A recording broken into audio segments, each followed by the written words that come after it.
Alright, bienvenue au podcast Serra pour faire changement. Si vous voulez avoir plus d'informations sur Serra, allez sur serra.ca, on en parle en masse. Sinon, aujourd'hui, je suis full content d'avoir mon ami Val Benoît avec moi.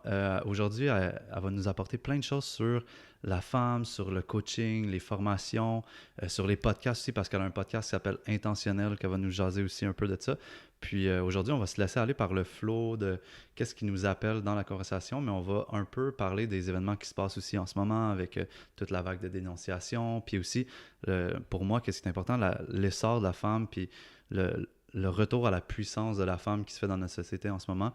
Ça va être des sujets qu'on va aborder, puis sans plus tarder, merci d'être venu aujourd'hui avec nous. Ben merci pour l'invitation. Sérieux, ça me fait super plaisir d'être ici. Ouais, et puis, tu sais, ton podcast s'appelle Intentionnel, fait que moi, j'ai envie de nommer mon intention pour le podcast aujourd'hui, puis c'est vraiment d'avoir une conversation de cœur, puis de plus en plus, ben, je dis on parce que c'est mon partenaire Jeff et moi, ben, on prend le temps de s'ouvrir puis de parler de notre vie, puis je trouve que c'est quelque chose que toi aussi tu fais dans ton podcast, fait que j'ai comme juste l'intention de laisser qu'est-ce qu'il y a à émerger, puis de m'ouvrir dans cette conversation-là avec toi. J'adore. Puis mon intention est vraiment similaire. Moi, à chaque fois que j'enregistre un podcast de mon côté ou que je suis invitée sur un podcast ou que j'ai juste une conversation avec quelqu'un, je veux que ça vienne de mon cœur, que ça vienne de mon intuition, que ce soit canalisé peut-être d'un peu plus haut que moi. Donc, mon intention, c'est vraiment de me laisser porter par le flot de la conversation, par les beaux sujets qu'on va amener, puis de parler avec cœur, vraiment, puis que les sujets résonnent avec chaque personne qui va peser sur play pour écouter cet épisode-là. Clairement. Puis, tu sais, tu avais nommé quelque chose quand on s'est parlé l'autre fois, que ton podcast, avant, il s'appelait Spiritualité, bien-être et santé, je pense que c'est ça? Oui, santé, bien-être et spiritualité, Ouais, quand ok. j'ai lancé en janvier 2019. Puis Ouais. j'ai changé le nom, je pense, 6 mois après, Ok, quand même, pour ça... Intentionnel, ouais. Fait que je pense que j'ai gardé ce nom-là quand même plusieurs mois, puis ce qui a été super bénéfique parce que je pense que c'est 3 mots-clés que les femmes cherchent beaucoup lorsqu'elles cherchent des nouveaux balados à écouter. Donc ça m'a apporté beaucoup de nouvelles auditrices, mais je voulais un nom qui résonnait plus avec moi, avec mon essence, avec ce que je projette à travers mon travail et mes plateformes. Donc intentionnel et juste comme monter à la surface, puis j'ai décidé que ça allait être ça. Ouais. Puis, avant d'embarquer plus là-dedans, j'aimerais ça que tu nous introduises un petit peu comme ton parcours rapidement. Tu sais, je sais que tu as un... Je sais pas... Non, je te laisse l'exprimer, là. Vas-y, ton parcours. Exprime-nous un peu Ouais, ton mon parcours. parcours, oh mon Dieu, c'est un... Je veux dire, j'ai 26 ans, mais j'ai l'impression que j'ai eu comme 3-4 vies déjà dans ces jeunes années. En fait, moi, j'ai un parcours qui débute en fitness, donc dans le monde de l'entraînement, de la nutrition. Puis c'est un monde qui est encore très près de moi. Je suis quelqu'un qui prend soin de moi, qui prend soin de sa santé, de sa forme physique, de son bien-être. Par contre, quand je suis rentrée dans le monde du fitness, moi, j'ai des tendances un peu intenses, extrêmes, que j'ai appris à contrôler, on va dire, dans les dernières années. Mais j'ai tout de suite été interpellée par le fitness bodybuilding, c'est-à-dire à ce moment-là, en 2013, donc ça fait assez longtemps, ça va faire 7 ans, ça fait 7 ans, le monde des compétitions de bodybuilding pour les femmes était comme en émergence. Puis là, je parle pas de bodybuilding très, très intense, donc comme culturisme, un peu comme vous pensez aux hommes qui sont très musclés. Ouais. Il y a des femmes qui font ça aussi, mais il y a la catégorie qu'on appelle bikini fitness, où c'est un look un peu plus de plage, donc Nice. plus modéré. Ouais. Mais c'est quand même très intense. Puis moi, je me suis dit, je veux me lancer dans ce sport-là. Puis c'était un peu après 2-3 ans de troubles alimentaires qui ont été assez difficiles à vivre en sortant du secondaire. Ça a été un peu mon échappatoire. Donc, à un certain point, ça m'a sauvée parce que ça m'a permis un peu de reprendre le contrôle sur ce trouble alimentaire-là. Mais les troubles alimentaires, à la base, ce sont des troubles qui sont liés au contrôle. Donc, j'ai gardé un peu ce contrôle-là, mais je l'ai amené ailleurs. Qui est très young, là. Tu sais, t'étais dans... Exactement. Donc, c'était plus sain d'un point de vue externe, mais bien sûr, avec le temps, je me suis rendu compte que c'était pas nécessairement sain. Donc, j'ai eu 7, presque 8 années dans ce monde-là où j'ai eu énormément de succès. J'ai fait plusieurs compétitions, j'ai eu des commanditaires, j'ai voyagé à travers les États-Unis pour mes commanditaires. J'avais des commanditaires de suppléments, de vêtements de sport, de maillots de compétition. T'as pris des photos? Ouais, je faisais des photoshoots. J'étais invitée à des événements. Donc, j'avais une belle carrière, si on peut dire, pour mon jeune âge dans ce monde-là. Puis au Québec aussi, c'était peu connu. Donc, ouais, j'ai connu énormément de succès. Puis, c'est en 2017 où je me préparais pour ma dernière compétition, qui a été finalement ma dernière compétition, où j'ai commencé tranquillement à avoir mes doutes. Tu sais, j'ai commencé à me sentir un peu comme si j'allais tout le temps chercher le prochain accomplissement, comme si j'allais constamment chercher quelque chose à l'extérieur de moi-même. Tu sais, ma carrière tournait autour de mon corps physique, tu sais. Mhm. Puis là, j'ai commencé à trouver ça extrêmement lourd, puis j'étais plus bien, j'étais plus heureuse là-dedans. Puis j'ai commencé tranquillement à ouvrir mes yeux, puis je suis tombée sur la loi de l'attraction qui a été vraiment comme mon premier pas dans le Mhm. monde du développement personnel, du développement spirituel. Puis je me rappelle, j'écoutais des vidéos sur la loi de l'attraction, puis des podcasts, puis en même temps, je me préparais pour ma compétition qui était en octobre 2017. Puis je trouvais que c'était un peu... Il y avait un genre de contraste qui se créait. Tu sais, je me disais, il me semble que ça marche pas avec ce que j'apprends de me préparer pour une compétition de culturisme, de bodybuilding, puis de m'entraîner 2 fois par jour, 6 jours semaine, d'être pris dans ce mode de vie-là où je me sens vraiment emprisonnée. Et comme de fait, j'ai participé à ma compétition, puis après la compétition, j'ai comme eu une grosse épiphanie, puis j'ai fait « Oh mon Dieu, j'ai travaillé tellement fort des mois et des mois pour ça, puis même la journée même, j'étais pas bien, j'étais pas heureuse, puis les jours après non plus. Je sentais un immense vide, donc j'ai juste décidé, OK, c'est fini pour moi, les compétitions. Ma première décision, c'était que c'était fini les compétitions. J'ai continué à m'entraîner, j'ai quand même continué à avoir un certain mode de vie. Ça faisait 8 ans que je faisais ça, tu sais. T'as pas tout laissé tomber pour... Mais ça a quand même été rapide, je te dirais. J'ai pris 1 mois, 2 mois, puis après ça, là, j'ai exploré l'alimentation à base de plantes, l'alimentation végétalienne. Là, j'ai commencé à lire plus de livres, j'ai commencé à méditer. J'avais déjà commencé, mais pas de manière constante. Donc là, j'ai commencé à intégrer une pratique de méditation quotidienne, écouter encore plus de podcasts. J'ai commencé à me questionner sur le travail que je faisais. Ou à ce moment-là, j'avais un travail de bureau corporatif. Je travaillais 9 à 5 du lundi au vendredi. Je me suis rendu compte, oh mon Dieu, il me semble que c'est pas moi. J'ai ce besoin-là de liberté puis de partager ces nouvelles connaissances-là que je commence à acquérir. Puis, j'ai décidé donc de quitter mon emploi de façon très spontanée et de partir voyager. Donc, 2018, à partir de mi-2018, je suis partie du Québec et j'ai voyagé pas mal tout le reste de l'année. J'ai été en Thaïlande, en voyage solo de 2 semaines. Je suis revenue ensuite, je suis partie quelques jours en Europe pour ensuite aller au Maroc pendant presque 3 mois où j'ai travaillé dans un camp de surf, une auberge de jeunesse, puis j'ai fait du surf pendant 3 mois à la capitale qui est Rabat.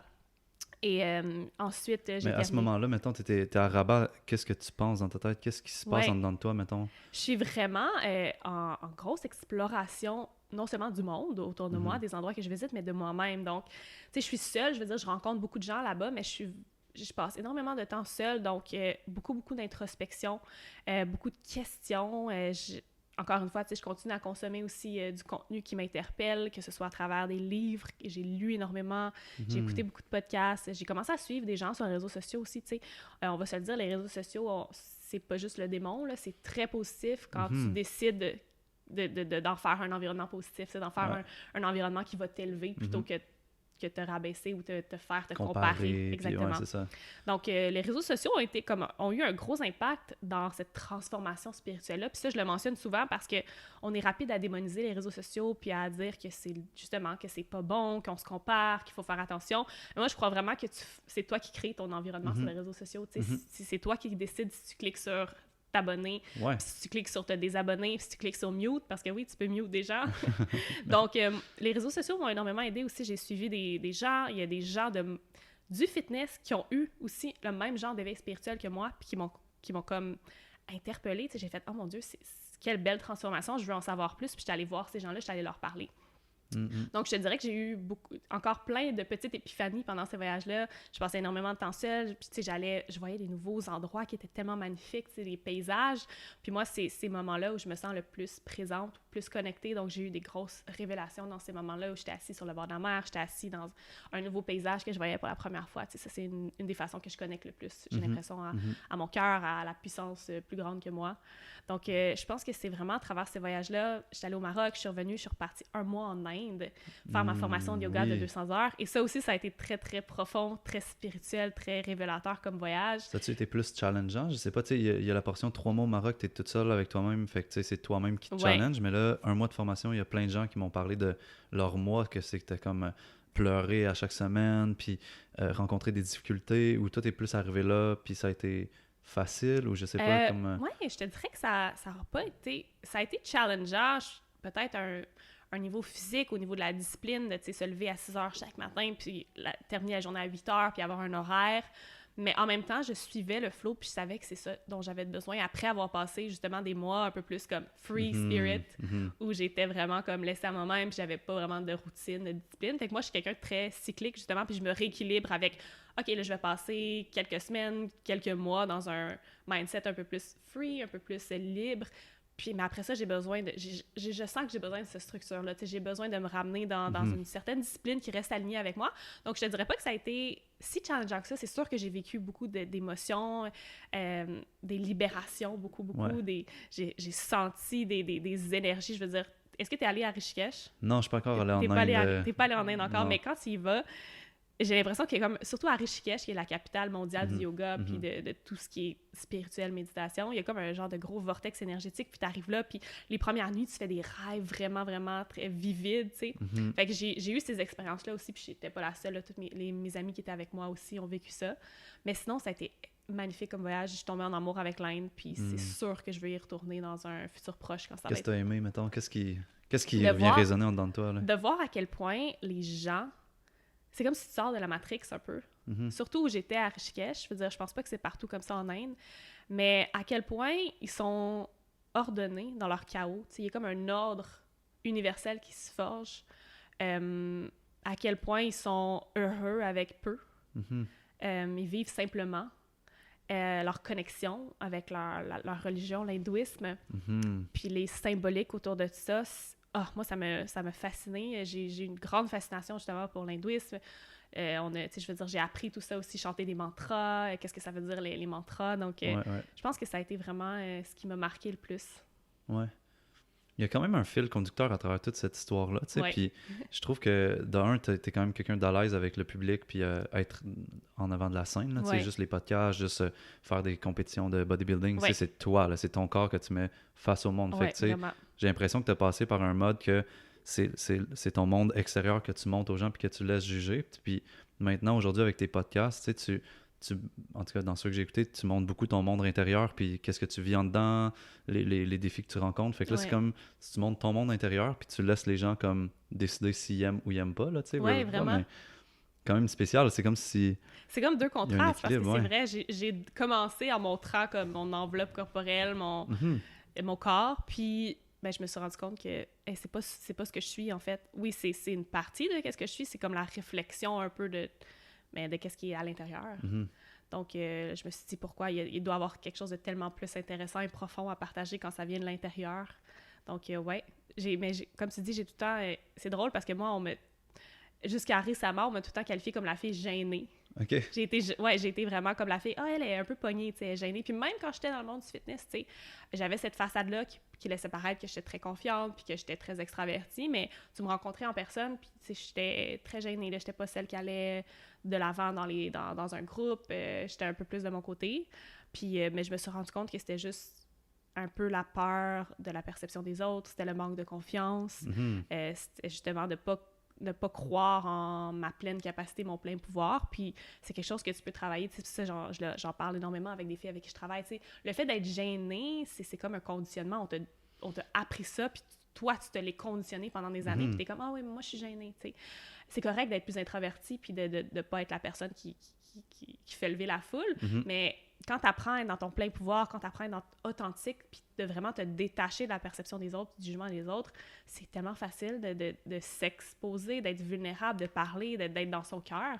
Donc maintenant, pour moi, c'est quelque chose qui est très facile parce que je suis juste authentique, je suis juste dans mon cœur, puis peu importe ce que les autres en pensent, je sais que ça va résonner avec certains, puis pour certains, je vais juste venir semer des petites graines, puis pour d'autres, j'en sèmerai pas du tout, mais c'est correct aussi, tu sais. Ouais, ça arrive tout le temps, là, tu sais, Ouais. veux pas, même si t'enseignes, même si t'es conférencier, il va y avoir du monde que ça fit, puis ça fit pas, là, d'autres, là, puis c'est correct, tu sais, mais j'ai l'impression que ça a quand même été facile pour toi d'aller de l'avant avec juste le bodybuilding. C'est quand même, il y avait du monde là, qui te checkait, puis juste les photos après ça, puis ça c'était vraiment comme plus extérieur. Mais quand tu as commencé ton podcast, est-ce que tu t'es dit voilà, je m'ouvre comme un livre ouvert puis je partage mes états d'âme et tout, ou est-ce que ça a commencé un peu plus général? Non, je te dis que ça a commencé pas mal tout de suite. Ouais, je suis allée je voir. plonge. Mon premier épisode, c'est justement, je parle de mes années de fitness puis mes troubles alimentaires. Donc, je fais comme vraiment... je raconte mon histoire de pourquoi je suis allée dans le monde du fitness, comment j'ai débuté comment je me suis rendu compte que j'avais des troubles alimentaires avant dans le fitness, puis je parle de mon enfance, de mes parents, de mes conditionnements. Fait que j'ai tout de suite commencé, je pense, en étant pas mal un livre ouvert. Puis ça faisait quelques mois déjà que j'en parlais sur mon compte Instagram. Tu sais, j'avais un nouveau compte Instagram. J'avais laissé mon autre compte Instagram de fitness de côté où j'avais quand même beaucoup d'abonnés là, pour en démarrer un autre. Puis je pense que j'ai commencé à tâter le terrain là-dessus. Les gens de mon ancien compte qui vibraient toujours avec moi m'ont suivi. Puis j'ai aussi j'ai gagné des nouvelles personnes dans ma communauté. Puis je pense que quand je me suis sentie prête, après avoir un peu tâté le terrain sur mon nouveau compte Instagram, après avoir reçu des feedbacks, des commentaires, je me suis dit que c'est le temps de partir mon podcast. Moi, je suis une avide de genre j'aime ça, écouter des podcasts, j'en écoute depuis comme 2014, c'est quand le monde en écoutait pas vraiment. Puis je me suis tout le temps dit j'aimerais ça être capable de faire ça moi aussi, mais puis après ça j'ai changé mon discours, je sais que je peux le faire, je suis capable de le faire, je sais que j'ai un message à passer. Donc c'est ça, début 2019, après avoir quelques mois, 3 mois, 4 mois exactement après avoir démarré mon nouveau compte Instagram, j'ai senti que c'était le moment de lancer mon podcast. Ouais. Puis aujourd'hui, c'est quoi tes défis que tu rencontres dans ta vie de tous les jours? Mettons, tu sais, c'est sur quoi tu travailles en dedans de toi ce temps-ci? Oh mon Dieu, tellement, j'ai l'impression, beaucoup de choses. Surtout, on va se le dire, 2020, c'est une année hyper challengeante, je pense. C'est clair. Individuellement, collectivement, on vit tous nos batailles intérieures, mais on vit tous aussi énormément de batailles de société, si je peux dire. Peut-être le mot bataille, c'est pas bon, mais des défis, des enjeux de société, tu sais. Mais on s'entend que comment les gens réagissent, des fois, oui, on peut utiliser le mot bataille, bien que je pense pas que c'est ça la solution. Beaucoup de défis, je dirais que j'ai énormément travaillé mes relations depuis le début de l'année. Moi, j'ai vécu une rupture en début d'année, puis j'en ai parlé ouvertement sur mes réseaux sociaux, sur mes podcasts. J'étais en très bon terme avec la personne avec qui j'étais. Puis ça a été comme ma première rupture d'une relation saine, une relation qui a été saine, qui m'a permis de grandir. Donc, de vivre ça, de vivre le deuil de cette relation-là, de vivre la peine d'amour, ça a été un défi. Un défi qui a été plus court que je pensais, malgré tout. Moi, quand c'est arrivé sur le coup, j'étais comme, voilà, là, c'est terminé pour des mois, je vais être dans cette peine-là, dans ce deuil-là. Mais en sachant comment faire un peu le travail émotionnel, de libérer les émotions, je sais quoi faire lorsque je vis une peine, tu sais. Ça a pris environ 2 semaines, puis après ça, j'ai comme senti une libération, puis j'ai compris pourquoi c'était arrivé. J'ai... Côté relation aussi, les défis que j'ai rencontrés, c'était vraiment des défis, mais j'ai vraiment trouvé ma tribe, j'ai trouvé ma gang cette année, puis ça a souvent été un défi pour moi en amitié, même relation professionnelle, puis en amour aussi, d'avoir des gens qui sont 100% alignés avec moi, puis qu'on se comprend, qu'on parle le même langage, puis des gens, tu sais, qui sont là pour toi, peu importe qu'est-ce qui se passe, des gens qui sont pas dans leur ego avec toi, qui comprennent par quoi tu passes, puis j'ai trouvé cette gang-là, puis on est une super belle gang de filles qui sont si différentes, mais similaires en même temps, puis ça fait juste depuis le début de l'année qu'on se connaît, puis c'est drôle parce qu'on est tellement, tellement proches. Donc, j'apprends vraiment à naviguer ces nouvelles relations-là d'amitié qui sont extraordinaires, mais c'est sûr que ça vient avec des défis aussi, tu sais, de gérer des conflits de manière...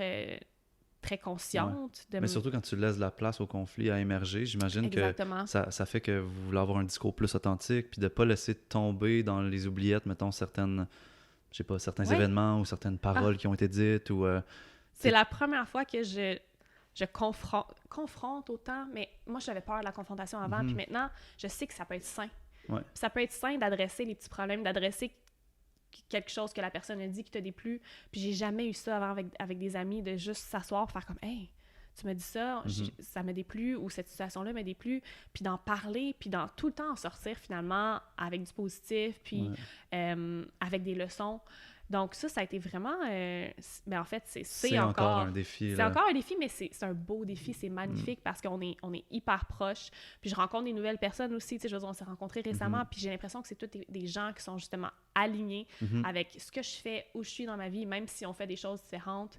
Mais pour vrai, je pense que c'est vraiment important, comme ce qu'on vient de mentionner, par rapport à aborder des sujets qui sont sensibles, mettons, dans des relations, tu sais. Puis moi, je pense qu'il y a vraiment une façon de le faire, tu sais, dans le sens que des fois, je pense que les plus gros défis que les gens rencontrent, c'est qu'ils l'abordent de manière maladroite. Genre, t'es à table, en train de manger, puis là, tac, tu décides d'aborder le sujet, mais là, t'es pas dans un espace sécuritaire, que t'es prête, que... Il y a des moments, il me semble, qu'il faut aborder ces sujets-là pour moi, tu sais, puis peut-être que j'ai pas raison, mais pour vrai, on a fait un voyage l'année passée avec 1 mois on était 5 amis, OK? Puis moi, j'ai dit comme, hey, j'ai envie qu'on crée comme une fois par semaine un cercle de partage, tu sais. Puis on s'assoit, puis c'est la seule affaire, le seul but de ce 2-3 heures-là, c'est de partager des Ouais. choses, tu sais. Puis là, chacun notre tour, on écoute, puis on n'intervient pas, puis on réagit pas. Puis ça, c'est un gros truc, là, tu sais. Mettons, je te dirais comme, j'ai pas aimé ça, comment tu m'as parlé la semaine passée, tu sais, exemple. Là. Mais là, tu pourrais réagir, puis dire comme, hey, ben, genre, moi non plus, j'ai pas aimé ça il y a 2 semaines, comment tu m'as... Ouais, tout de Puis là, suite sur la défensive. ça l'escalade, ouais, mais si, mettons, tu fais juste être dans une position de réception, puis de comme écouter ce que l'autre personne a vécu, ça peut vraiment mieux tourner, mettons, le cercle de partage, tu sais. Fait que je pense qu'il y a comme des moyens de le faire, puis je sais pas si toi, t'as comme suivi des guidelines ou t'as juste été intuitivement, mettons, ah, j'ai envie de parler avec toi de ce sujet-là, est-ce que t'es ouverte?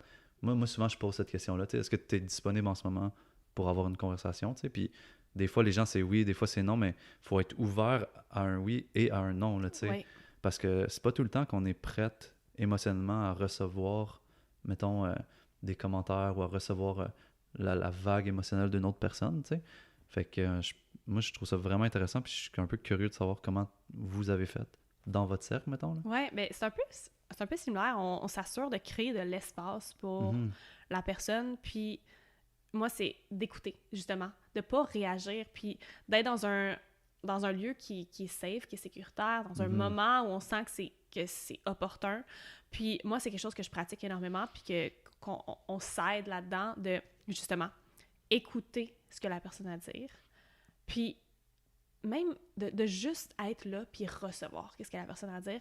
Puis des fois, justement, il y avait une situation où mon amie partageait quelque chose où elle se sentait pas bien, puis Mhm. mon autre amie était constamment en train de dire « Ah, mais non, mais c'est parce que tu dois faire ça si tu veux pas te sentir comme ça », puis trouver des solutions. Ouais.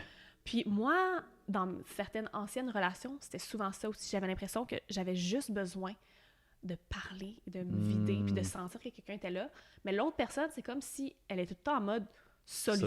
Solution, ouais, OK, ben je vais te trouver une solution. Ouais, ouais, ouais. La réalité, c'est que nous, les êtres humains, des fois, on a juste besoin de se faire entendre puis d'avoir de l'espace pour partager ce qu'on a à dire. Ouais. Fait que c'est beaucoup ça qu'on pratique, mes amis et moi. Puis dans mes autres relations aussi, de juste écouter puis faire comme la personne a fini de parler puis tu fais « Je te vois et je t'entends. Mhm. Puis si tu as besoin de quoi que ce soit, je suis là. » Puis moi, c'est exactement ça que je veux dire. Ouais. Quand je sens que la personne, elle cherche pas une solution, qu'elle a juste besoin de partager son cœur, sa vulnérabilité, c'est je te vois, je t'entends, je suis là Mhm. pour toi. Mhm. Tout simplement. Ça, c'est très yin-yang, puis Ouais. masculin-féminin, là, dans le sens que souvent, les hommes, on va avoir comme réflexe, puis je peux vraiment généraliser en ce moment, là, tu sais, mais de comme, tu me parles d'un problème, puis je te trouve une solution, ben, t'as juste à faire ça. Mais là, la personne est comme, non, tu sais, c'est pas le but de la conversation, juste de partager ce que je vis, tu sais. Mais je pense qu'il faut comme explorer le côté de juste écouter, rien dire, comme tu as dit, puis s'en aller. Fait que, tu sais, ton amie qui faisait ça, j'imagine, elle a peut-être un côté qui est plus yang, puis peut-être que Ouais. même elle a fait ça avec elle-même aussi, tu sais. Ouais. De genre, ah, je vis telle affaire, ben, il faut que je trouve une solution, il faut que je trouve un remède, un nanana, mais des fois, il faut juste comme le laisser vivre, l'exprimer, puis passer à d'autres choses. Puis, tu sais, ma perception de toi, tu sais, c'est que tu as eu un certain moment yang dans ta vie, tu sais, Ouais. puis là, tu es comme dans une phase un peu plus yin, tu sais, mais je sais que d'avoir une entreprise, il faut avoir un certain Ouais, yang, là, absolument. de promouvoir, Un être de certain l'avant. feu, ouais. C'est ça, exact. Mais comment, ça a été comment ta transition avec comme plus une écoute de toi, un yin? Est-ce que ça a été, je sais, t'en as un peu parlé, mais facile, ou est-ce que t'as comme apprivoisé un espace en dedans de toi qui était moins connu ou des territoires? Ouais, c'est une super bonne question. C'est vrai que quand j'étais dans mes années de fitness, j'avais une énergie yang Mhm. hyper forte. C'était probablement la seule énergie avec laquelle je travaillais, Mhm. presque à 100%. Puis j'ai commencé vraiment à explorer cette énergie yin-là quand j'ai commencé à transitionner vers le monde du développement personnel et spirituel. Puis j'ai commencé en fait à étudier ce concept-là parce que je le connaissais pas. Ouais, ouais. En fait, on le connaît un peu. Tu sais, des fois, on va parler de d'autres du côté droit versus le côté gauche du cerveau, tu sais, le côté plus intuitif versus rationnel. Mhm. Mais le côté énergie féminine, masculine, yin et yang m'a vraiment plus parlé. Puis moi, je sens que... je veux dire, je suis une femme, puis moi, je crois fortement qu'en tant que femme, le cœur de notre énergie, la plus profonde, la plus forte, celle qui va nous faire vibrer, celle qui va nous élever, c'est notre énergie féminine. Ça veut pas dire qu'on n'a pas d'énergie masculine. Par contre, ça veut juste dire que plus on va puiser dans cette énergie féminine-là, plus on va pouvoir aller vers l'abondance, vers la joie, vers l'épanouissement, tu sais. Donc, je sais que j'ai cette énergie-là à l'intérieur de moi, puis qu'elle est là à quelque part. Puis c'est à travers juste le fait d'approcher certains rituels, Ouais. certaines façons d'être, certaines façons de faire, qui me fait comprendre que, OK, quand je suis dans mon énergie féminine, tout flot Mhm. tellement plus naturellement. T'sais. Quand j'écoute mon intuition, quand je me connecte aux vagues de mes émotions, quand je suis dans ma sensualité, puis que je suis vraiment pleinement dans cette énergie féminine-là, après ça, c'est plus facile pour moi de prendre des décisions, de prendre action. Puis en fait, c'est comme si en cultivant cette énergie féminine-là pleinement, je suis capable de trouver le contenant de l'énergie masculine qui va m'aider à créer le momentum vers mes actions. Fait que c'est comme si ça m'aide à être dans une énergie masculine saine et sacrée quand j'ai besoin de l'être. Mais il faut d'abord que je sois connectée à mon énergie féminine. Parce que si je suis pas dans mon énergie féminine puis que je suis juste dans mon énergie masculine en tant que femme, c'est comme si j'essaie constamment de contrôler les choses où j'ai pas besoin d'avoir du contrôle, là où j'ai pas besoin d'en avoir, tu sais. Puis justement, j'ai fait une publication à ce sujet-là hier qui en parlait. Souvent, la femme moderne, je dis ça, tu sais, nous, les femmes modernes, on a l'impression qu'on doit contrôler des choses qu'on n'a pas nécessairement besoin de contrôler, que ce soit contrôler nos émotions, contrôler les gens autour de nous, puis les réactions des gens autour de nous, contrôler notre corps, contrôler chaque petite action qu'on va faire pour se rapprocher de notre idée de la perfection. On essaie de contrôler ça, donc qu'est-ce que ça crée? C'est que ça crée de la résistance. Ça crée plus de résistance, puis la résistance, bon, on le sait, ça bloque tout. Ça bloque tout, ça bloque le flow, ça bloque l'intuition, ça bloque le momentum. Mais si on lâche prise là-dessus, puis qu'on est dans le moment présent, puis qu'on est connecté à notre intuition, nos émotions, c'est là que c'est plus facile d'être pleinement aligné avec qu'est-ce que la vie nous amène. En fait, c'est l'abandon, c'est le surrender. C'est d'être capable de s'abandonner à la vie. Puis là, je dis pas de s'abandonner puis de rien faire, puis de s'asseoir sur son divan puis attendre que quelque chose arrive. Non, parce que dans cet abandon-là, il y a de l'action qui émerge, mais c'est de l'action yin, c'est pas une action yang. Yang, t'as prévu les prochains coups que tu t'en vas faire. Yin, t'es plus comme dans...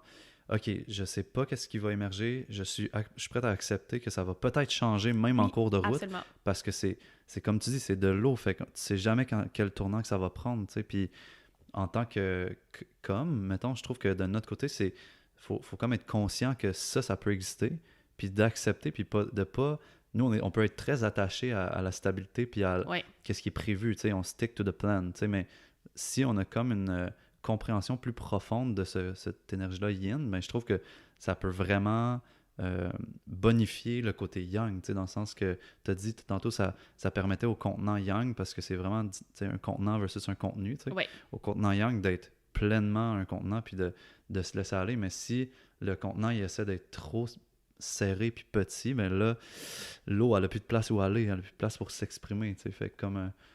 Oui, exactement. Il faut rester ouvert. Moi, je vois le yin comme une ouverture aux possibilités, tu sais.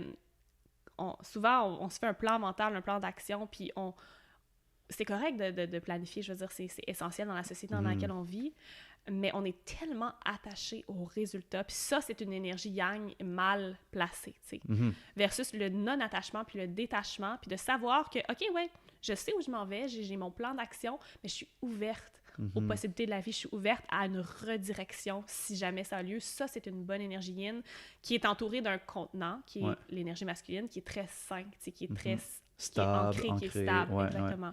Ouais. Et puis pour vrai, ça me fait vraiment penser à ce que j'étais en train d'écouter de la musique en m'en venant tantôt à Montréal ici, puis j'ai pensé au rituel de Nouvelle Lune, OK? Puis je t'explique, je vais partir un peu détourné, mais hier, j'ai fait comme un rituel de Nouvelle Lune, dans le sens que, bon, c'est la Nouvelle Lune, on va prendre un temps pour faire un moment d'introspection, genre, je me suis pigé 2 cartes de tarot, j'ai écrit dans mon journal, puis j'ai comme réfléchi à c'est quoi mes intentions, puis là, en m'en venant aujourd'hui, j'étais comme, un podcast intentionnel, intention, c'est quoi vraiment une intention, là? J'étais comme, je vais y en parler, j'aimerais ça qu'elle me parle de, pour elle, c'est quoi une intention, mais avant ça, moi, je me suis comme posé la question, c'est quoi une intention pour moi, puis là, je réfléchissais aux intentions que je me suis marquées hier, puis j'étais comme, hey, dans le fond, une intention, là, le but de l'intention, c'est pas d'arriver au résultat tant que ça de l'intention, mais plus à comment ça te fait sentir d'avoir cette intention-là. Par exemple, mettons, je pourrais avoir une intention que ça serait comme je veux être millionnaire. Mais en fait,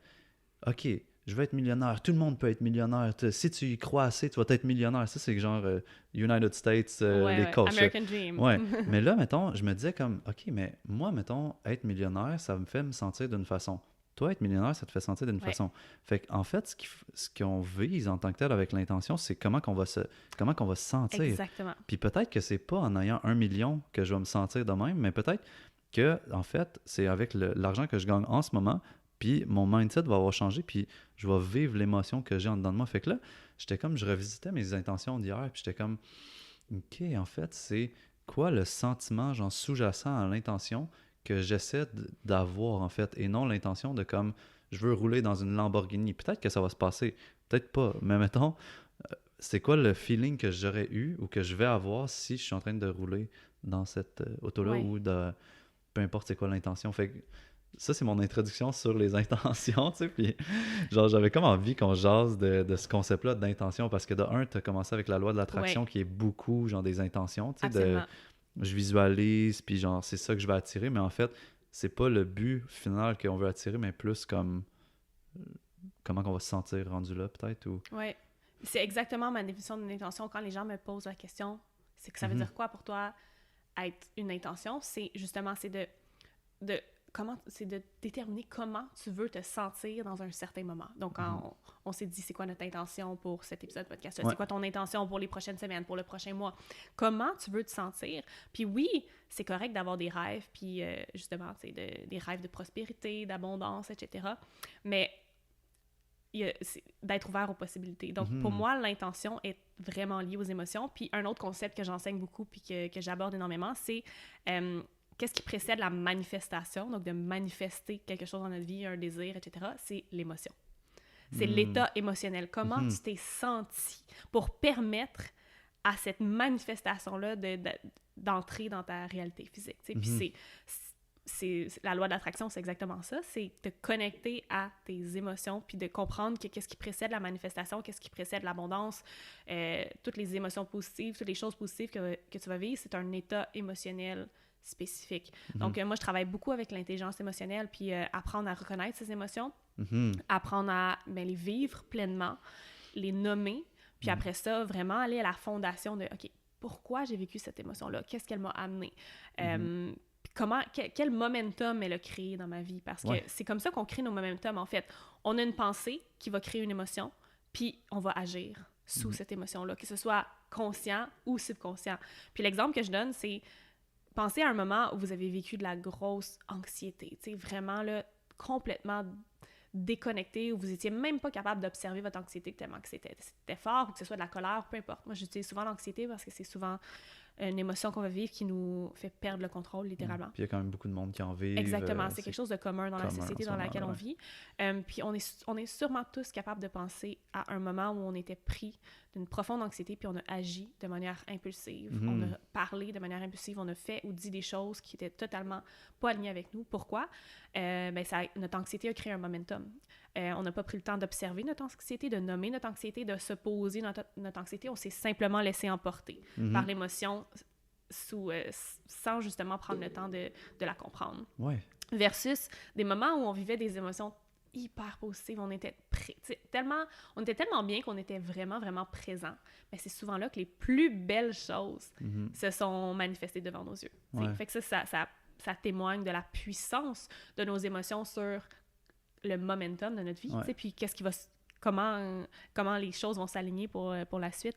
Ouais, pour moi, ce que tu nommes beaucoup, c'est comme, en fait, la conscience de la trame de fond. Tu sais, pour moi, genre, les émotions, c'est une grosse trame de fond qui, comme si, mettons, on laissait une musique en background qu'elle est tellement pas forte ou elle est pas tant forte qu'on l'entend plus vraiment, mais genre, tu sais, si c'est du gros métal dans le tapis, mais là, veux pas, t'échappes une assiette, tu casses de quoi, tu dis un commentaire trop brusque à quelqu'un, mais mets genre quelque chose de super doux, genre de classique, mais là peut-être que t'es super mollo, tu cares plus, mais t'es moins dans l'action, mais genre, je trouve que faut tout le temps comme revenir à la conscience puis de se questionner sur c'est quoi mon état en ce moment, tu sais, parce que cet état-là va influencer comme tout ce que je vais faire dans les prochaines minutes, heures, jours, etc. Là, tu sais, parce que je me rappelle tellement plein de moments dans ma vie que je filais d'une façon, puis là, je dis un call, ou j'envoie un message, ou je fais un appel, ou Puis je suis comme, oh mon Dieu, c'était tellement pas aligné avec qu'est-ce que je voulais vraiment parce que j'étais comme en train de me faire guider par ces émotions-là, tu sais. Puis moi, l'image qui m'a toujours le plus parlé par rapport aux émotions, c'est, imagine comme dans le Vieux-Montréal, là, les carrioles avec les chevaux, là, mettons, là. Mais les chevaux, c'est les émotions, tu sais. Puis le cocher, c'est le mental. Puis toi, t'es dans le truc derrière, puis ton véritable nature est là, mais elle a pas... Elle peut dire au cocher, hey, dis aux émotions de faire ci, faire ça, mais si les chevals sont vraiment comme énervés puis ils décident de partir à courir, ben tu te fais trimballer par ça, veux pas, tu sais, même si le mental est comme, non, relâche, tu sais, comme tu viens de dire, si tu veux une énorme anxiété, ton mental a beau dire, arrête de vivre de l'anxiété, ça marchera pas, là, tu sais, il faut qu'il y ait une reconnexion avec les chevaux pour qu'ils se calment, tu sais, mais je trouve qu'on se fait tellement guider dans tous les sens, tu sais, par les émotions, tu sais, dans notre vie, fait que moi, je reviens tout le temps à comme ramène la conscience dans ton corps, dans ton ressenti. Absolument. Puis tu parlais un peu de méditation, c'est par là que je vais le faire. En fait, les émotions, c'est une intelligence de la nature qui est bienveillante à notre égard. Donc, c'est universel. Tous les êtres humains, en tout cas, puis beaucoup d'animaux vivent ces émotions-là, qui ne sont pas apprises. Donc, elles viennent avec de l'information. Comme tu dis, les sensations de notre corps, se connecter. Quand tu vis de la colère, ben, c'est quoi que tu vas ressentir physiquement? Ta mâchoire va se crisper, ton chest, t'sais. Ta respiration change. Tu sais, t'as plein... En fait, ton corps t'envoie des signaux puis qui transmettent une information. Donc, chaque émotion est pertinente, puis chaque émotion est tu sais, je veux dire, on dit émotion positive, négative, mais même la colère est essentielle. Ouais. Même la jalousie est essentielle. Comme n'importe quelle émotion qu'on qualifie de positive. Oui, c'est des signaux. C'est des signaux, exactement, mais c'est quoi qu'il y a derrière ce signal-là? C'est ça l'intelligence émotionnelle, puis de comprendre que c'est une intelligence qui est dans la nature humaine, puis qui est là pour nous guider, puis qui est là pour nous faire apprendre, puis pour nous protéger. Ultimement, c'est un mécanisme de survie aussi. Mais lorsque tu passes, là, on est des êtres de conscience, on peut passer outre ce mécanisme de survie-là, puis comprendre que notre survie n'est pas menacée quand je vis de la colère. Donc, OK, c'est quoi le réel trigger, déclencheur qui est derrière cette colère-là? Puis c'est comme ça qu'on devient observateur de nos émotions, puis qu'on développe l'intelligence émotionnelle, qui je pense qui est un des skills les plus importants à avoir, qui devrait être enseigné et qui commence apparemment à être enseigné. Beaucoup plus. Là, beaucoup plus, puis je trouve ça incroyable. Daniel Goleman, c'est un des auteurs vraiment nice sur l'intelligence artificielle, l'intelligence émotionnelle, tu sais, puis pour vrai, moi, ça me fait penser à comme, il faut un certain courage comme pour nommer ses émotions, surtout dans le moment live, tu sais, puis je trouve que d'encourager le plus possible les gens comme à les nommer quand ils vivent, je trouve que ça pourrait comme diffuser genre des situations qui pourraient être malaisantes, des situations qui pourraient être même des situations le fun, de juste nommer comme « je ressens tellement de la joie en ce moment », tu sais, ça peut tellement encore plus uplifter le moment, tu sais, comme des fois de nommer genre un malaise, ça pourrait comme enlever ce malaise-là puis re-uplifter le moment qu'on peut vivre, fait que tu sais, je trouve qu'il y a comme le fait d'être conscient, de l'observer, puis après ça, il y a le fait de peut-être juste oser aussi le nommer, là, tu sais, puis des fois, t'es comme... Le plus tough, c'est le premier, tu sais. C'est genre, t'es dans une situation que tu sais que tout le monde vit des émotions, ben le moment qu'il y en a un qui nomme l'émotion, ben au moins, les autres après ça, c'est comme, il les nomme, tu sais, c'est comme des, je sais pas, des bourgeons, là, tu sais. Tu vois tous les bourgeons, là, au printemps, là, des feuilles de l'arbre, mais une fois qu'il y en a une feuille ouverte, on dirait, toutes les autres, ils rouvrent, mais je trouve que c'est le même avec les émotions aussi, tu sais, il y a comme une énergie supplémentaire à faire sur la première personne qui nomme. C'est step dans l'inconfort, tu sais. Ouais. Puis les conversations inconfortables, les situations inconfortables. Ça, je pense que c'est un gros thème aussi pour 2020 qu'on vit, qu'on ressent tous. On ose plus, mais on est inconfortable. On est amené à être inconfortable dans des discussions, dans des situations, dans des événements. Autant au niveau de la société qu'individuellement. Moi, personnellement, c'est une année hyper inconfortable, mais tellement révélatrice, puis... d'être capable de comprendre que cet inconfort-là, tu le vis juste pendant quelques secondes, puis après ça, t'en ressors la leçon, le bénéfice, tu sais. Donc oui, c'est comme la première personne qui va dire « Hey, en ce moment, je ressens de la colère, je ressens ça, je ressens... » Ou même juste de nommer, dire « Hey, je suis vraiment reconnaissante, je ressens vraiment de la reconnaissance d'être assis avec toi puis de faire ce podcast-là. » Tu sais, des fois, c'est comme t'es gêné un peu, tu te sens inconfortable, mais... à quel point ça fait du bien à l'autre personne, puis ça fait du bien à toi. Donc, autant d'être capable de nommer, OK, ben en ce moment, je vis de l'agitation, de la colère, mais c'est tellement beau d'être capable d'être avec quelqu'un ou une gang de gens, puis de dire, hey, je vis vraiment de la joie, je vis beaucoup de reconnaissance en ce moment, puis je souhaitais vous le partager. Ouais. Ou genre, hey, je suis le seul qui est bien content en ce moment, ou je suis le seul qui est triste en ce moment, tu sais, il y a de quoi qui se passe de bizarre, tu sais. Dans l'énergie, Fait que d'oser, là, des fois, tu vas être tout seul, des fois, non. Je pense Ouais. que ça doit être une des peurs de comme faire, ah, finalement, je suis le seul. Ouais, Puis aussi. c'est juste moi qui vis ça, shit, là. Genre, c'est moi qui a travaillé quelque chose ou, tu sais, il y a quand même cette peur-là, j'imagine, des fois aussi. Moi, je l'ai vécu, là, bref, je sais, mais j'ai quand même souvent fait le pas de nommer en premier le truc. Puis je trouve que plus souvent que pas, genre, c'était vraiment magnifique qu'est-ce qui en ressort, là, tu Ouais. sais. Puis c'est quoi, tu dis, c'est une année difficile pour toi? Mettons 2020, Ben, c'est sûr qu'au niveau personnel, comme je t'ai dit, ça a été comme un relationnel. changement relationnel. C'est comme, j'ai vraiment l'impression que c'est une année de destruction de tout ce que je croyais qu'allait être mon futur, des fondations que j'avais commencé à bâtir, pour finalement me rendre compte que cette destruction-là était nécessaire parce que il y a un nouveau sol fertile où des choses encore plus, plus belles vont pouvoir Émerger, être construites puis ouais. être émergées. Mais on va se le dire, c'est difficile sur le plan collectif avec Black Lives Matter. Et là, dans les dernières semaines, on a vécu la vague de dénonciations d'agressions sexuelles ou de comportements à caractère sexuel au Québec par beaucoup de femmes, mais aussi certains hommes, qui, moi, ça m'a affecté beaucoup parce que j'ai vécu aussi de la violence conjugale puis des abus sexuels dans le passé dans une relation. Donc, c'est venu me chercher de voir ce mouvement-là, puis je veux dire, autant que c'est magnifique, autant qu'il y avait une lourdeur tellement forte qui était ressentie. Puis moi, je suis très empathique, je ressens beaucoup l'énergie collective, puis tu sais, j'apprends tranquillement à aussi me protéger ces énergies-là, parce qu'on a ce pouvoir-là de ne pas nécessairement se laisser affecter par cette énergie-là présente autour de nous. Ouais. Mais en même temps, je sentais que c'était un peu mon devoir et que c'était nécessaire que je ressente qu'est-ce que j'avais à ressentir, parce que c'est un problème de société qui a été mis de l'avant pour une raison, puis qui est mis de l'avant pour une raison, puis c'est important que je puisse avoir de l'empathie avec les victimes qui ont parlé, celles qui sont peut-être pas encore prêtes à parler, mais aussi avoir de la sympathie, de l'empathie pour certaines personnes qui commettent des erreurs sur la place publique et qui se font lancer des roches et qui se font faire un procès sur la place publique, comme dans le bon vieux Moyen-Âge. J'ai l'impression qu'on est en train d'un peu de retourner là, sous certains angles sur les réseaux sociaux, puis on s'en est parlé comme hors onde quand on s'est rencontrés, de la fameuse cancel culture, qu'on peut traduire par la culture de l'annulation, culture du call-out, qui a été vraiment, vraiment présente dans les dernières semaines, puis qui, je pense, n'est pas la bonne façon de faire du tout, de juste lapider presque quelqu'un sur la place publique.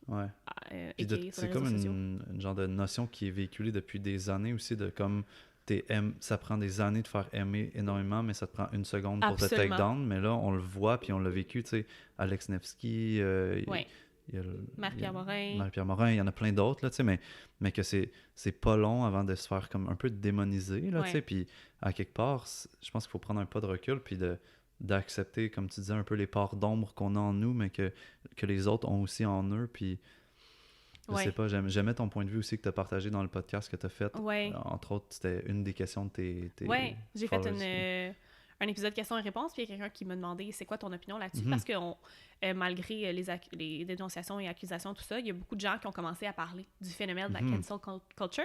Il y a quelques articles qui sont sortis. Je pense qu'il y a un super bon article qui est sorti d'une écrivaine québécoise, mais je sais qu'il y a beaucoup d'articles anglophone, américain, sur le sujet. Mais moi, j'ai l'impression que la cancel culture, de un, si on peut définir la cancel culture pour ceux qui nous écoutent, qui savent vraiment pas de quoi on parle, c'est le fait de lorsque quelqu'un qui est souvent une personnalité publique, que ce soit un artiste, animateur, chanteur, quelqu'un qui a une plateforme ou qui a une certaine communauté, se fait littéralement canceller, annuler à cause d'un comportement problématique qu'il ou elle a commis, ou un événement problématique auquel il a fait part. C'est-à-dire qu'on va vraiment complètement éliminer la personne de notre vie. De toutes les plateformes. À travers lesquelles on va consommer le contenu de la personne, les plateformes de diffusion. Donc, on va unfollow la personne sur les réseaux sociaux, on va aller écrire des commentaires, parfois très méchants, haineux, sous certaines publications. Là, la plupart du temps, les commanditaires, tout ça, les agents vont laisser tomber la personne parce qu'elle ne veut pas être associée à ce genre de comportement-là. Puis, elle voit la vague de haine envers la personne qui sévit. Donc, souvent, les compagnies aiment mieux se retirer. Donc, vraiment, c'est comme c'est le fait de complètement annuler la carrière, la vie personnelle, des fois, d'une personne qui a travaillé fort pour la construire, puis qui a du talent, puis tout, Puis je pense qu'il y a une différence entre être tenu responsable pour ses actes, ses gestes, en subir les conséquences appropriées, et la cancel culture qui est en fait le fait de passer outre le travail de la compassion, puis outre le travail du pardon.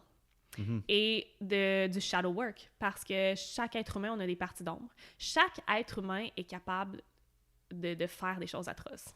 On est tous capables de choses atroces. Peut-être que vous dites non, je suis pas capable. Non, on a toutes, les possibilités existent. On est tous capables de commettre des erreurs, de faire des erreurs même justement qui sont très, parfois impardonnables ou difficiles. Puis là, je sais qu'il y a des erreurs qui sont... Personnellement, je crois que ça vaut pour certaines personnes d'être annulées, cancellées. Tu sais, je veux dire, si on parle de pédophilie, de viol répété, d'intention malicieuse, en fait, si on se ramène à l'intention, les gens qui ont des intentions malicieuses derrière leurs actes, ça, c'est des gens qui méritent le karma qui leur est offert, je crois.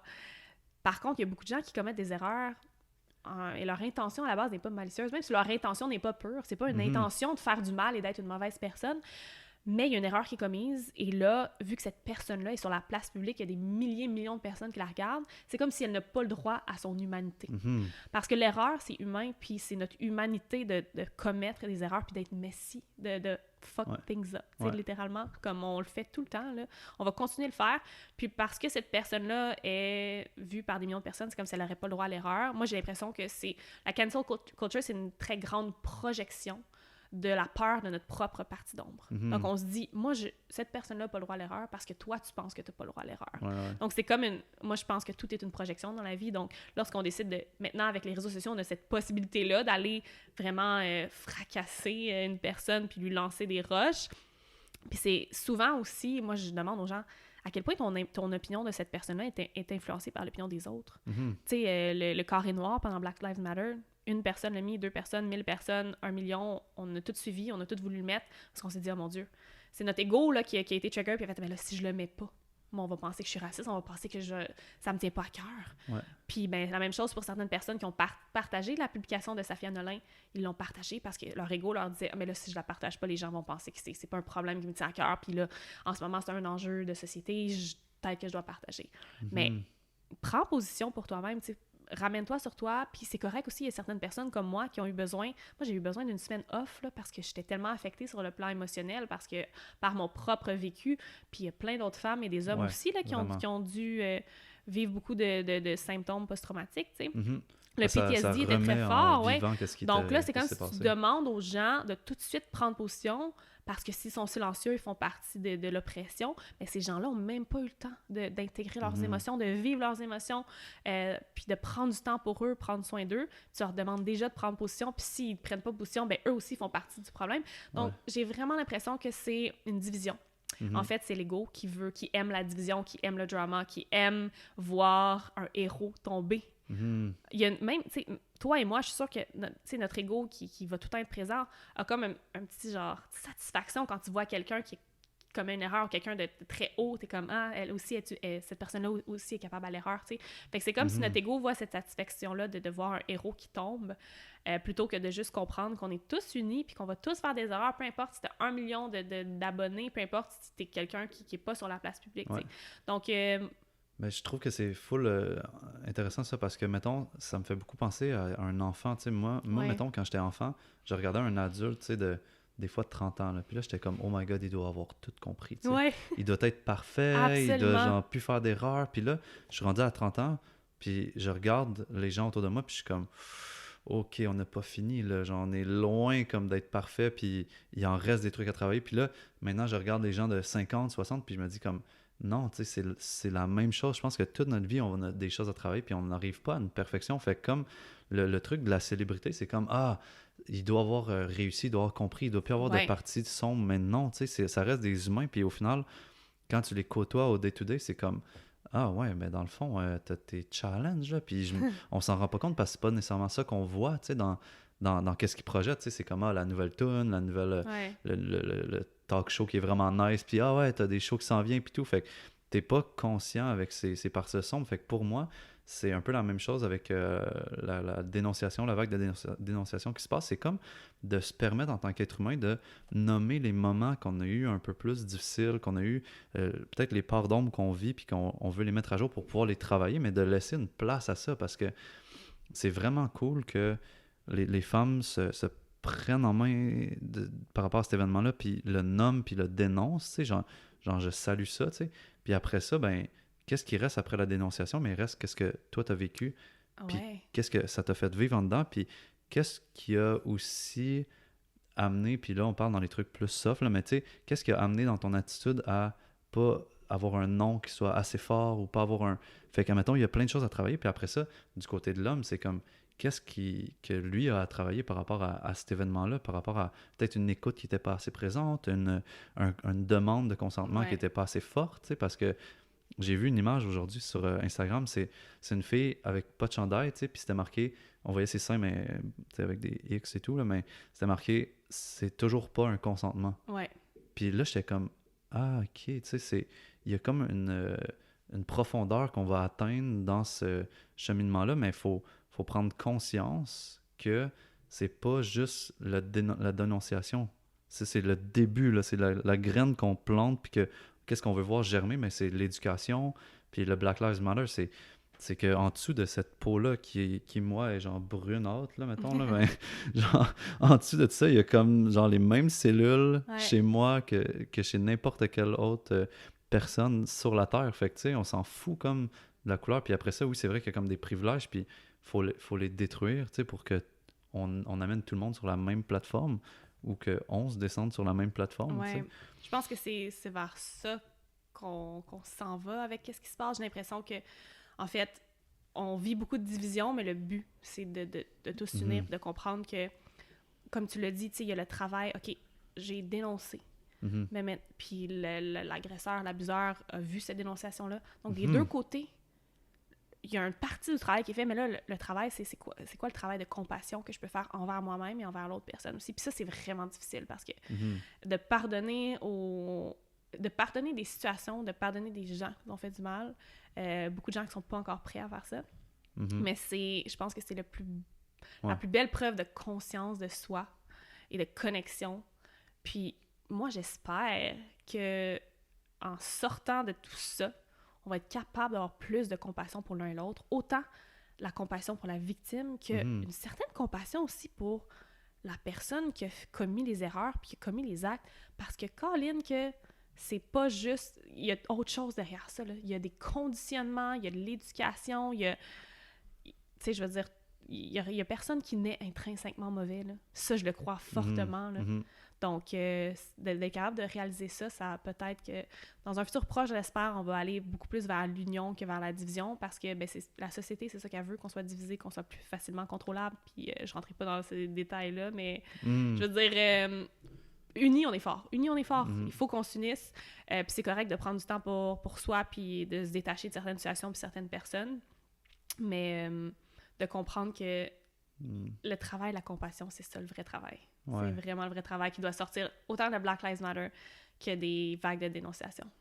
Ouais, tu sais, pour vrai, mettons, tu sais, il y a comme, on dit souvent comme il y a la victime puis l'agresseur, mettons, mais tu sais, les deux, genre, ils filent pas bien, là. Ouais, Les deux, genre, ils ont pas vécu une belle expérience, là. ouais, Tu sais, si on descend au niveau comme de l'âme, de la véritable nature, là, les deux, ils étaient pas heureux là-dedans. Fait que comme, une fois que la dénonciation est faite, pour moi, il faut enlever ces titres-là, ces étiquettes-là, parce que des fois, on s'attache à ces étiquettes-là, puis ouais. on s'attache à comme, j'ai été une victime de ça, donc, tu sais. Mais là, on devient deux humains qui ont vécu une expérience inconfortable, une expérience qui est vraiment pas nice, tu sais. Je dénigre vraiment pas l'intensité de l'expérience, mais comme, qu'est-ce après ça, quand on est rendu au même niveau, ben là, on peut défaire les nœuds que cette expérience-là elle a eu, puis oui, avoir de la compassion pour soi, pour l'autre, pardonner. Puis après ça, tu sais, il y a même des fois une genre de gratitude, comme une gratitude face à qu'est-ce qu'on en retire ou qu'est-ce Ouais. qu'on gagne, tu sais, de C'est quoi cette la leçon expérience-là, là. de cette expérience-là? Parce que je pense que chaque expérience, aussi intense et négative ou positive qu'elle peut être, amène une leçon, tu sais. Mhm, Ouais, mhm. C'est vraiment. fou. Puis ça, je sais pas si tu as déjà vu le documentaire Human Human. Non. Humain. Non, je pense Mais en tout cas, pense pas. c'est un documentaire gratuit sur YouTube, dans le fond, puis c'est un photographe qui a fait ça, puis en fait, c'est plein de témoignages de personnes qui filment, genre vraiment proches, là, t'as la wow. face de la personne, puis après ça, c'est des shots souvent de drone ou des shots de vraiment belles vidéos avec de la musique full inspirante, mais ça commence, là, mais intense, là, genre, émotionnellement, c'est intense, les 15 premières minutes de ce documentaire-là, fait que j'invite n'importe qui à aller l'écouter, puis ça parle beaucoup, justement, de pardonner puis avoir de la compassion Wow. pour son agresseur, mais en gros, je pense, je veux même pas voler les punchs, aller regarder Human C'est the sûr que je vais aller Documentary, regarder. mais c'est fou, là, tu sais, moi, j'ai autant ri que pleuré dans ce documentaire-là, il y en a 3, là, 3 volets, puis c'est génial, les 3, mais ça parle des 2 sujets qu'on vient de parler, là, fait que Ouais. c'est vraiment intéressant. Ah, Mm. définitivement, je vais aller écouter ça. Ouais, C'est c'est une vraiment belle mon genre, c'est inspiration, vraiment là, mon ouais. genre de truc à regarder en plus. Si Ouais. ça fait monter les émotions, moi j'aime ça. C'est sûr, là. Un moment donné, genre, j'écoutais, je pense, le 3, puis en train de déjeuner, puis là, je pleurais à chaudes larmes. Puis là, mon ami m'appelle, là, je suis comme « Hey, salut! » Puis là, il est comme « Qu'est-ce qui se passe? Genre, pourquoi tu pleures? » Puis là, je suis comme « Hey, c'est trop touchant, qu'est-ce qu'ils se disent dans le documentaire en ce Wow. moment, tu sais, mais c'est vraiment un très, très bon documentaire. 3 documentaires, il y a 3 3 parties, documentaires. en fait, ouais. Puis, allez écouter ça, c'est vraiment intéressant. J'ai Mm. l'impression d'aller l'écouter. Ouais, fait que, ouais, beau topo, là, dans le fond, tu sais, tu vis plein de choses par rapport à comme qu'est-ce qui se passe en ce moment Ouais. dans la société, les relations, puis tu sais, moi genre, tantôt, j'ai eu une question qui m'a popé par rapport aux relations, je te l'ai pas posée parce que c'était dans ton flow, mais je suis comme, pour toi, c'est quoi une relation, tu sais, en 2020? Parce que je trouve que dans notre société, de plus en plus, on se pose la question de comme, quelle relation j'ai envie de vivre, quel Ouais. type de relation, qu'est-ce que ça va m'apporter, ma relation, parce qu'en fait, tu sais, on est beaucoup dans comme qu'est-ce que j'en gagne, qu'est-ce que j'en Ouais. perds, etc. Fait que comme, tu sais, là, tu as parlé d'une relation amoureuse qui est terminée, tu as parlé de relations amicales qui se sont créées, puis que, aïe, t'en Ouais. retires tellement. Mais comme, en gros, tu sais, t'as-tu des guidelines pour toi, mettons, par rapport aux relations, au pire amoureuses ou amitié, peu importe, mais... C'est vraiment une bonne question. Je pense que pour moi, une relation, ben, c'est une connexion avec quelqu'un. Mhm. Moi, je suis vraiment quelqu'un qui... Je dirais, j'ai un petit cercle, dans le sens que je suis plus capable, en fait, de rester à la surface dans mes relations. Puis je pense que c'est avec mon expérience passée, dans le fitness, des gangs d'amis que j'ai eues qui étaient très toxiques, d'avoir vécu des relations toxiques. J'ai vécu une relation amoureuse toxique où j'ai vécu de la violence conjugale, des abus. Mhm. J'ai vécu des amitiés toxiques. J'ai vécu une relation amoureuse qui était super saine dans ma dernière relation amoureuse, mais où il manquait l'aspect connexion, passion, fusion, amoureux, tu sais, où c'était Mhm. plus comme on est 2 meilleurs amis qui se trouvent cute, puis à cause de ça, on va être un couple, tu sais. Ouais. Puis on a des intérêts communs, on est 2 entrepreneurs, fait on aime parler de ce genre de trucs-là, donc pourquoi pas, tu sais, ça fait du sens. Ouais. Et après avoir vécu, je te dirais, ces genres d'expériences-là, ce contraste-là, j'ai compris que une relation, c'est d'abord une connexion où je peux être 100% moi-même, authentique et dans mon cœur. Donc là, mes relations en ce moment, je suis tout le temps moi-même. Je porte pas de masque. Je me donne pas d'étiquette. Puis, ça fait que mon cercle est petit, mais ça fait que lorsque je suis avec ces personnes-là, je suis pleinement dans le moment présent. Donc, pour moi, une relation, c'est une connexion avec un autre être humain ou avec un autre être. T'sais, on a des relations avec nos animaux, tu sais, Ouais. où tu es capable d'être pleinement toi-même, authentique, dans ta vérité, et où, lorsque tu passes du temps avec ces personnes-là, presque 100% du temps, tu es dans le moment présent, tu n'es pas ailleurs. Donc, mes relations d'amitié, c'est ça. Même mes relations d'affaires, c'est ça aussi. Je travaille maintenant juste avec des gens qui sont amis avec moi, puis avec qui je peux avoir ce genre de connexion-là, même si c'est pas une connexion amicale ou amoureuse avec la personne. Je suis quand même capable d'avoir des discussions où je me sens présente, où je me sens vraie, je me sens moi-même. J'ai pas besoin de me changer pour la personne parce que c'est une relation professionnelle, tu sais. Puis même chose avec des relations amoureuses, tu sais. Je pense que ça, c'est peut-être la partie plus challengeante parce que les relations amoureuses, c'est souvent là où, tu sais, les fréquentations, peu importe, tu sais, avant d'être une relation amoureuse, souvent, tu vas voir la personne de façon romantique. J'ai l'impression que c'est dans ces relations-là où que tu mets le plus un masque. En fait, tu essaies le plus de te montrer sous ton meilleur jour parce que je veux dire, c'est le jeu de la séduction, tu sais. Puis là, je suis pas en train de nier puis de dire ça devrait plus exister, le jeu de la séduction. Non, il y a quelque chose de sain dans la séduction, Ouais. comme plaire, mais tant que c'est pas un but, c'est pas le 100% le but, là, tu sais, de plaire, tu sais, je pense exact. que... Ouais. Puis je pense que la plus grosse leçon que j'ai apprise lorsqu'il est question de relations romantiques, c'est la question du non-attachement. Puis ça, c'est vraiment touchy parce que je peux vous parler du non-attachement puis vous dire hey, « moi, je pratique le non-attachement dans mes relations, mais ça serait de vous mentir que je m'attache pas aux gens. » Je veux dire, c'est notre côté humain, mais je garde tout le temps ce concept-là en tête.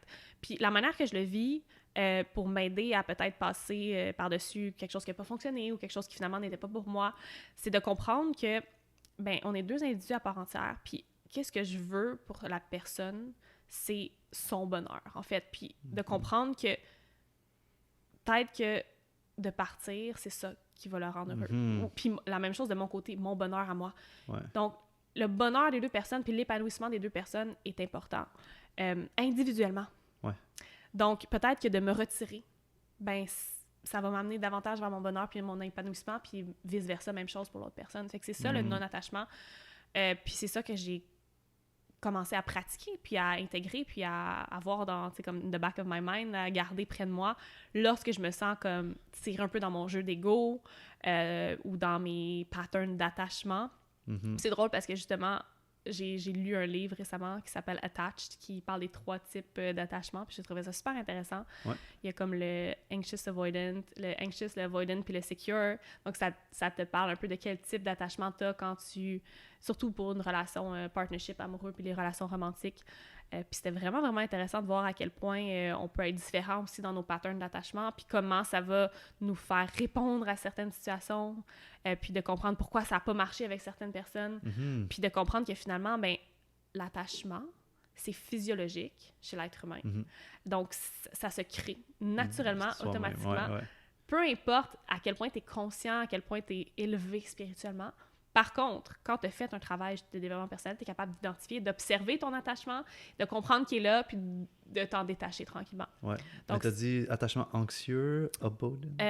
Anxious, donc anxieux, ouais. Avoidant. Avoidant, la traduction française, c'est comme... Qui évite. Évitant. Puis sécuritaire, secure. Okay. Donc, en fait, on veut aller vers l'attachement sécuritaire, qui est l'attachement où tu comprends que tu es un individu à part entière, que c'est un individu à part entière, que ce n'est jamais vraiment à propos de toi. Qu'est-ce que la personne va faire, va dire, d'aimer la personne, peu importe où elle est dans sa vie. Puis ben, les 2 types qui sont justement un peu plus dans l'ego, c'est soit le anxieux ou le évitant. Donc le anxieux, c'est vraiment de faire de l'autre personne un peu l'objet de ton amour puis ton bonheur, où toutes les actions, les réactions, les émotions de l'autre personne vont t'affecter personnellement, où tu vas avoir un grand besoin d'affection puis de proximité. Donc, un très, très grand besoin de proximité, d'intimité, tellement que ton système nerveux va s'ajuster à la présence de l'autre personne. Puis tu vas sentir que tu as besoin de l'autre personne pour être heureux.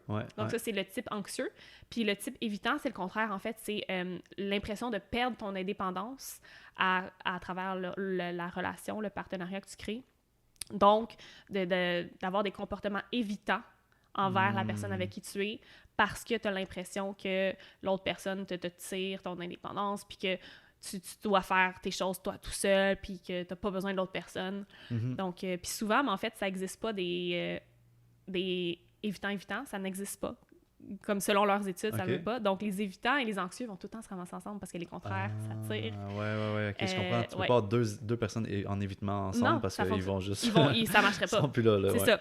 Fait qu'il y en a un anxieux, l'autre évitement, puis... Oui, puis ça crée des flamèches, tu sais. Fait que dans le fond, ce livre-là, qui s'appelle Attach, t'enseigne comment aller vers un style d'attachement sécuritaire, secure.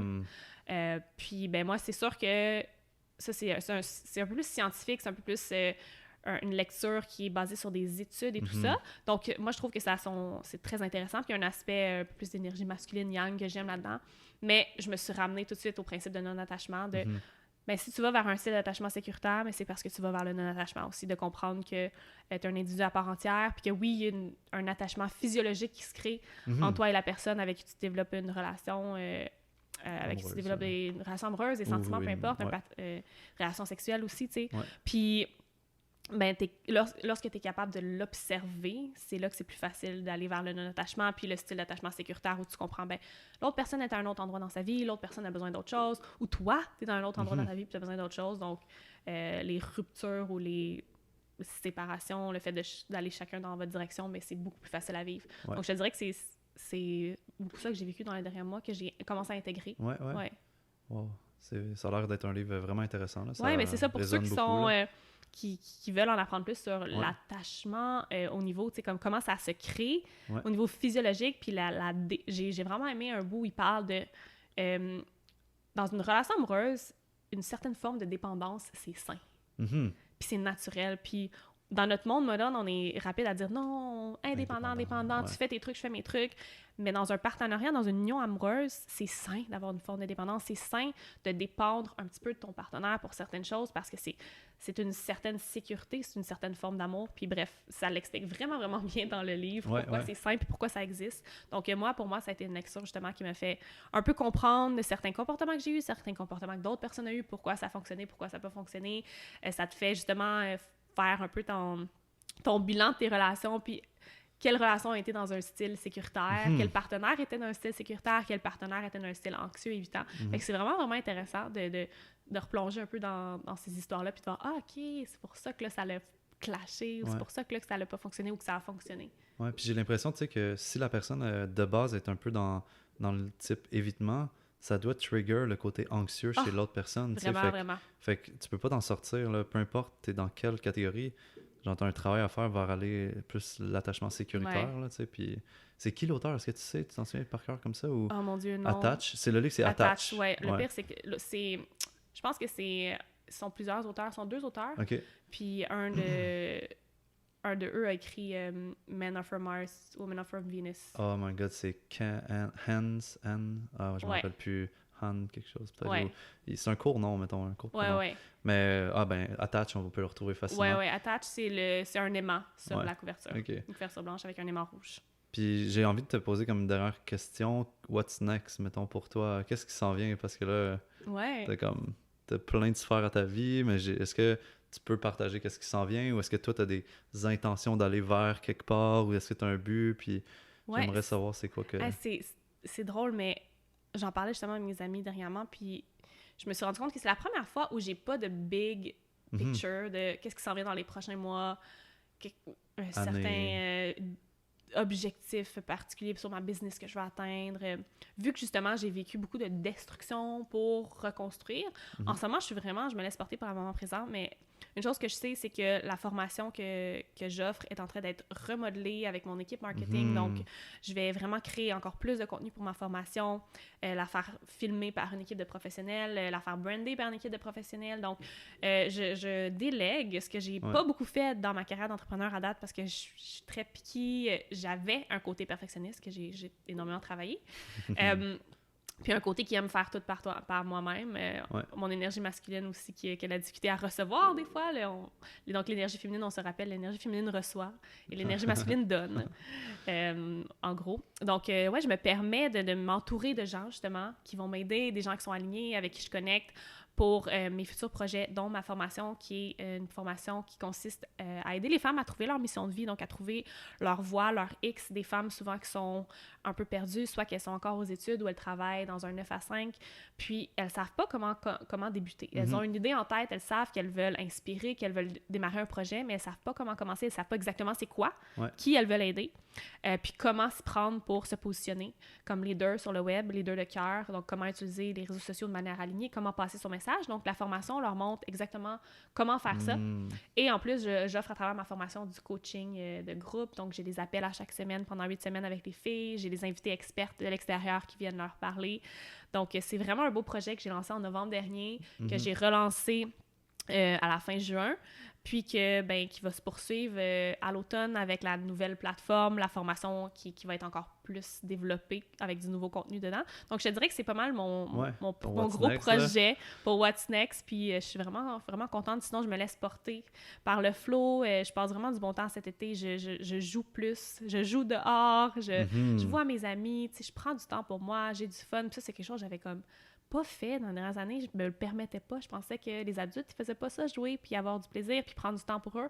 Puis je me rends compte que plus je le fais, plus les choses vont bien dans les autres sphères de ma vie, autant business que personnel, puis que je suis plus abondante, donc je vais continuer. Je vais continuer à jouer à chaque jour, à avoir du plaisir, puis donc c'est ça vraiment qui est la suite pour moi. Qui est vivant en ce moment, puis que tu vas faire grandir dans les prochains mois, exactement. années et tout.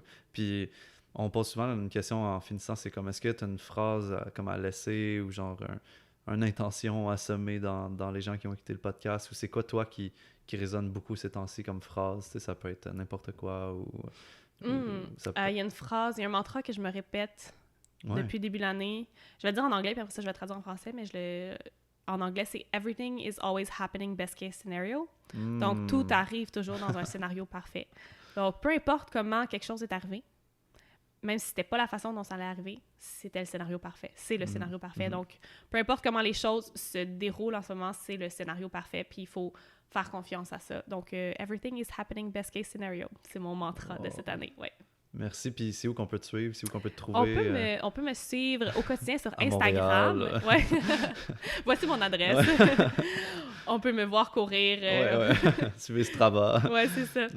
Val Benoît sur Instagram, c'est là où je suis au quotidien. Je publie des stories, des publications assez fréquemment aussi. J'adore écrire. Donc, j'ai souvent je passe beaucoup de messages à travers mes captions, puis je vais recommencer à utiliser mon infolettre, en fait, où je vais à chaque semaine envoyer un courriel, probablement le lundi, où je vais justement pouvoir approfondir un peu plus, puis écrire plus, parce qu'on va se dire, Instagram nous limite sur les caractères. Donc, si vous voulez recevoir un peu de l'inspiration, de l'information, vous pouvez vous inscrire à mon infolettre. Si vous allez sur mon Instagram, je vous indique comment. Ouais, justement, il y avait une story aujourd'hui par rapport Exactement, à ça. une story.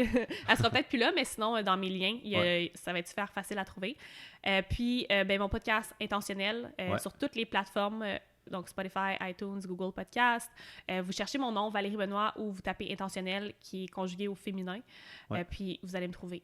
Puis, est-ce que tu as un site web aussi? Oui, aussi un site web, valeriebenoit.net, que vous allez...